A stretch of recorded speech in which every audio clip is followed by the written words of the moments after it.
Est-ce que finalement on peut dire que Tinder est l'un des plus gros pollueurs de la planète?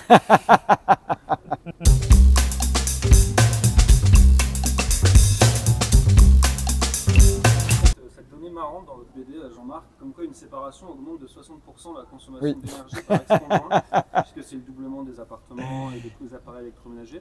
Est-ce que finalement on peut dire que Tinder est l'un des plus gros pollueurs de la planète?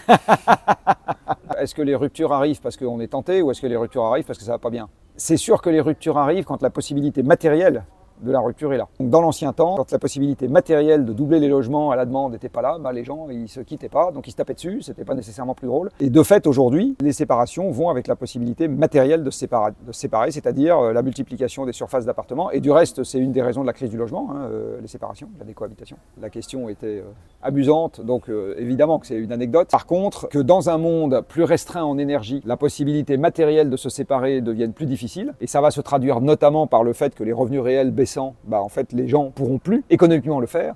Ça, c'est un risque réel. Oui, il y a un vrai lien entre l'abondance énergétique et la liberté de mouvement qu'on peut avoir dans les relations de couple. Puisqu'on parle des jeunes générations, j'aimerais quand même souligner que de plus en plus, chez une partie des plus jeunes, il y a cette volonté de réinventer le couple, voire de sortir du modèle du couple, ce qui veut justement pas du tout dire forcément d'habiter seul, ce qui est finalement assez écologique, même si c'est pas le but premier. Et ça passe par le fait de vivre entre amis, de revaloriser l'amitié. Ça a été très bien documenté par la journaliste Alice Rebaud dans son livre Nos puissantes amitiés. Elle est journaliste au Monde et elle montre comment il y a plein de nouveaux modèles qui se réinventent, des colocations, comment des personnes amies vont pouvoir faire des enfants ensemble, justement sans être forcément complètement dépendantes de ce modèle du couple qui est souvent quand même le couple hétérosexuel et qui est très normé et qui a été mis dans nos esprits de cette manière. Et peut-être justement que de remettre en question le fait d'être un couple monogame et d'habiter dans un même espace, de se marier, d'avoir des enfants, enfin toute cette procédure-là, peut-être juste de la questionner, ça peut aussi participer à créer de nouvelles manières de vivre ensemble, de tisser de nouveaux liens qui sont peut-être plus durables que